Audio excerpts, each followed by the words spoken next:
ಪ್ರಿಯ ವೀಕ್ಷಕರೇ, ಏನ್ರಿ ಸಮಾಚಾರ ಯೂಟ್ಯೂಬ್ ಚಾನಲ್ಗೆ ಸ್ವಾಗತ ಸುಸ್ವಾಗತ. ಇವತ್ತು ನಾವು ತುಮಕೂರು ಜಿಲ್ಲೆಯ ತಿಪಟೂರು ತಾಲೂಕಿನ ಕಸಬಾ ಹೋಬಳಿಯ ಸಿದ್ದರಾಮದೇವರಪಾಳ್ಯ ಅನ್ನೋ ಗ್ರಾಮದಲ್ಲಿದೆ. ಇಲ್ಲಿ ತುಂಬ ವಿಶೇಷವಾಗಿದೆ. ಸಿದ್ದರಾಮೇಶ್ವರರು ನಾಡಿನಾದ್ಯಂತ ಸಂಚಾರ ಮಾಡುವಂಥ ಸಂದರ್ಭದಲ್ಲಿ ಈ ಒಂದು ಕ್ಷೇತ್ರದಲ್ಲಿ ಕೂತು ಒಂದು ತಪಸ್ಸು ಮಾಡಿರುವಂಥ ಪುಣ್ಯಕ್ಷೇತ್ರವಿದು. ಸಿದ್ದರಾಮರು ತಪಸ್ಸು ಮಾಡಿದ ಈ ಬಂಡೆಯನ್ನು ಯಾವುದೇ ರೀತಿ ಒಂದು ನಾಶ ಮಾಡದೆ ಮೂಲಕ್ಕೆ ಧಕ್ಕೆ ಆಗದಂತೆ ಅದೇ ಬಂಡೆನ ಇಲ್ಲಿವರೆಗೂ ಕೂಡ ಪೂಜೆ ಮಾಡಿಕೊಂಡು ಬಂದಿರೋದು ಇಲ್ಲಿನ ವಿಶೇಷ. ನೀವು ಈ ಬಂಡೆನ ಗಮನಿಸ್ತಾ ಹೋದರೆ ಒಂದು ಸರ್ಪದ ರೀತಿ ಕಾಣಿಸ್ತದೆ. ಇಲ್ಲಿ ಯಾವುದೇ ರೀತಿ ಗದ್ದಿಗೆ ನಿರ್ಮಾಣ ಮಾಡಿಲ್ಲ. ಆ ಬಂಡೆನೇ ಪೂಜೆ ಮಾಡಿಕೊಂಡು ಸಿದ್ದರಾಮರ ಪ್ರತೀಕವಾಗಿ ಅದನ್ನೇ ಪೂಜೆ ಮಾಡಿಕೊಂಡು ಇಲ್ಲಿವರೆಗೂ ಬಂದಿದ್ದಾರೆ.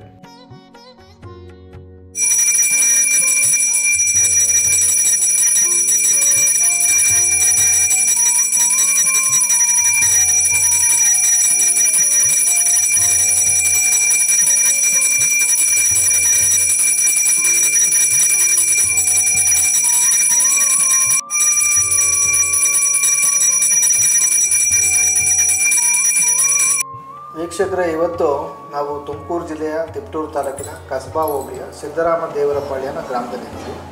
ಇಲ್ಲಿ ಸಿದ್ದರಾಮೇಶ್ವರರು ವಿಶೇಷವಾಗಿ ಒಂದು ಪೂಜೆ ಮಾಡಿರುವಂಥ ಒಂದು ಪುಣ್ಯ ಸ್ಥಳ ಅಂತಲೇ ಹೇಳ್ಬೋದು. ನೀವು ನೋಡ್ಬೋದು, ಒಂದು ಬಂಡೆ ಆಕಾರ ಇದೆ. ಆ ಬಂಡೆಯಲ್ಲಿ ಸಿದ್ದರಾಮಣ್ಣವ್ರು ಕೂತು ತಪಸ್ಸು ಮಾಡಿದ್ದಾರೆ ಅಂತ ಇಲ್ಲಿನ ಜನರ ಮಾಹಿತಿ. ಇಲ್ಲಿನ ಅರ್ಚಕರಾದ ನಿಮ್ಮ ಹೆಸರು? ಸಿದ್ದರಾಮಣ್ಣ ಅವರು ಇದ್ರ ಬಗ್ಗೆ ಹೆಚ್ಚಿನ ಮಾಹಿತಿನ ತಿಳಿಸ್ಕೊಡ್ತಾರೆ. ಸಿದ್ದರಾಮಣ್ಣವರೇ, ನಿಮಗೆ ಅನಿಸಿದ ಮಟ್ಟಿಗೆ ಇಲ್ಲಿನ ಇತಿಹಾಸ, ನಿಮ್ಮ ತಾತ ಮುಕ್ತಾಂತರ ಕಾಲದಲ್ಲಿ ಏನು ಹೇಳ್ತೀರಿ? ಯಾವ ರೀತಿ ಇತ್ತು ದೇವಸ್ಥಾನ? ಏನಾದರೂ ಇತಿಹಾಸ ಗೊತ್ತಿದ್ರೆ ಹೇಳಿ. ಇತಿಹಾಸ ಅಷ್ಟು ನಮಗೇನು ಗೊತ್ತಿಲ್ಲ ಸರ್. ಮೊದಲು ಇಷ್ಟೊಂದು ಇದಿರಲಿಲ್ಲ. ಇವತ್ತಿಗೆ ಒಂದು ವರ್ಷದಲ್ಲಿ ಇದನ್ನೆಲ್ಲ ಈಗ ಮಾಡಿಸ್ತೀವಿ. ಮೊದಲೆಲ್ಲ ಮಾಮೂಲಿ ಇದೇ ಇತ್ತು. ಅಂದರೆ ಎದ್ರಕೊಳ್ತಾರೆ, ನಾವು ಎದ್ರಕೊಳ್ಳಿವು ಮೊದಲು ಒಳಗೊಡೋಕೆ. ಇವಾಗ ಸ್ವಲ್ಪ ಇದಾದ್ಮೇಲೆ ಒಳಗಡೆ ಹೋಗಿ ಪೂಜೆ ಮಾಡ್ತೀವಿ. ಅದೇನು ಸಂಪೂರ್ಣ ಬಂಡೆನಾ? ಸಂಪೂರ್ಣವಾಗಿ ಎಲ್ಲ ಬಂಡೆನೇ. ಅದು ಬಂಡೆಲೇ ಇದಾಗಿರೋದು, ಉದ್ಭವ ಆಗಿರೋದು. ಇನ್ನು ಈ ಕಡೆ ಎಲ್ಲ ಇರೋದು ನಾವು ಹಿಂಗೆ ಉದ್ಭವ ಮಾಡ್ಕೊಂಡಿರೋದು ನಾವು. ಅದೊಂದು ಮಾತ್ರ ಉದ್ಭವ ಆಗಿರೋದು. ಅದು ಯಾವ ಆಕಾರದಲ್ಲಿದೆ ಅದು ಬಂಡೆ? ಅದು ಸರ್ಪ ಟೈಪು ಆಕಾರದಾಗಿದೆ. ನಾವು ನೋಡಿದ ತಕ್ಷಣ ಅದು ಸರ್ಪದ ಆಕಾರದಲ್ಲೇ ಕಾಣಿಸ್ತು. ಸರ್ಪದ್ದು ಆಕಾರದಾಗಿ ಒಂದು ನಾವು ಕಲ್ಪನೆ ಮಾಡ್ಕೊಂಡಿದ್ದೀವಿ ನಾವು. ಇಲ್ಲಿ ಯಾವ ರೀತಿ ವಿಶೇಷ ಪೂಜೆಗಳು ನಡೆಯುತ್ತೆ? ಇಲ್ಲಿ ಪ್ರತಿ ತಿಂಗಳು ಪೌರ್ಣಮಿ ಕಟ್ಲೆ ಮಾಡ್ತೀವಿ. ಅದೊಂದು ಚೆನ್ನಾಗಿ ನಡೆಯುತ್ತೆ. ಚೆನ್ನಾಗಿ ಗ್ರಾಮಸ್ಥರೆಲ್ಲ ಸುತ್ತಮುತ್ತ ಹಳ್ಳಿರಲ್ಲ ಅದು ಅವತ್ತು ಸಂಜೆ ಭಜನೆ ಏನೋ ಇಟ್ಕೊಂಡಿರ್ತೀವಿ. ಮತ್ತು ಪ್ರತಿ ವರ್ಷ ಶ್ರಾವಣ ಮಾಸದಲ್ಲಿ ಪರ ಅಂತ ಹೇಳ್ಬಿಟ್ಟು ಮಾಡ್ತೀವಿ. ಸುತ್ತಳ್ಳಿರೆಲ್ಲ ಸೇರ್ಕೊಂಡು ಪರ ಮಾಡ್ತೀವಿ. ಚೆನ್ನಾಗಿ ನಡೆಯುತ್ತೆ. ಆಮೇಲೆ ದಿನ ಎಷ್ಟು ಪೂಜೆ ನಡೀತದೆ? ದಿನ ಬೆಳಿಗ್ಗೆ ಒಂದು ಪೂಜೆ, ಸಂಜೆ ಒಂದು ಪೂಜೆ, 2 ಪೂಜೆ ನಡೆಯುತ್ತೆ ಸರ್. ಇಲ್ಲಿ ಬನ್ನಿ ಮಹಾಕಾಳಿ ಅಂತ ರಾಮಚಂದ್ರಪುರ ಗ್ರಾಮ ಇದೆ. ಅಲ್ಲಿ ಬನ್ನಿ ಮಹಾಕಾಳಿ ಇದೆ. ಏನೋ ಅವತ್ತಿನ ಕಾಲದಲ್ಲಿ ಇಬ್ಬರಿಗೂ ಇದು ಮಾಡ್ಕೊಂಡ್ಬಿಟ್ಟು ನಮ್ಮ ಸಿದ್ದರಾಮೇಶ್ವರ ಅಣ್ಣವರು ಅದು ಅಟ್ಸ್ಕೊಂಡು ಹೋಗ್ಬೇಕಾರೆ ಇತಿಹಾಸದಲ್ಲಿ ಹಿಂದ್ಗೆ ಹೊಡ್ಸ್ಕೊಂಡು ಮಧ್ಯೆ ಒಂದು ಸರೋವರ ಬಂದು ಅಲ್ಲಿ ಮುಂದಕ್ಕೆ ನಮ್ಮ ದೇವರು ಸಿದ್ದರಾಮಣ್ಣವರು ಮುಂದಕ್ಕೆ ಹೋಗ್ದಂಗೆ ಆಗಿ ಇಲ್ಲೇ ಬಂದ್ಬಿಟ್ಟು ತಪಸ್ಸು ಮಾಡಿದ್ದಾರೆ. ಸರ್ಪೋ ಟೈಪ್ ಆಗಿ ಉದ್ಭವ ಆಗಿ ಇದ್ದಾರೆ.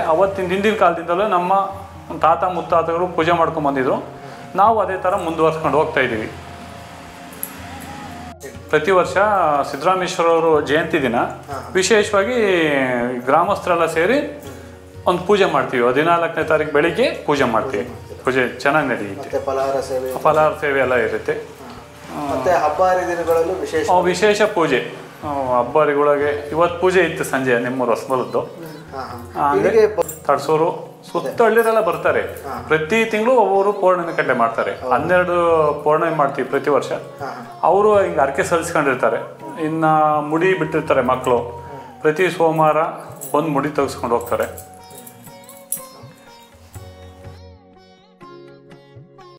ಪ್ರಿಯ ವೀಕ್ಷಕರೇ, ಯಾರೆಲ್ಲ ನನ್ನ ಚಾನಲ್ನ ಇನ್ನೂ ಸಬ್ಸ್ಕ್ರೈಬ್ ಮಾಡಿಲ್ಲ ದಯಮಾಡಿ ಸಬ್ಸ್ಕ್ರೈಬ್ ಮಾಡಿ ಅಂತ ಹೇಳಿ ಲೈಕ್, ಶೇರ್, ಕಾಮೆಂಟ್ನ ಮುಖಾಂತರ ತಮ್ಮ ಅನಿಸಿಕೆ ಅಭಿಪ್ರಾಯಗಳನ್ನು ವ್ಯಕ್ತಪಡಿಸಬೇಕು ಅಂತ ಹೇಳ್ತಾ, ವರಗುರು ಸಿದ್ದರಾಮ ಸರ್ವ ಭಕ್ತಾದಿಗಳಿಗೂ ಸನ್ಮಂಗಳವನ್ನುಂಟು ಮಾಡಲೆಂದು ಆಶಿಸುತ್ತಾ ನನ್ನ ವಿಡಿಯೋನ ಮುಗಿಸ್ತಾ ಇದ್ದೇನೆ.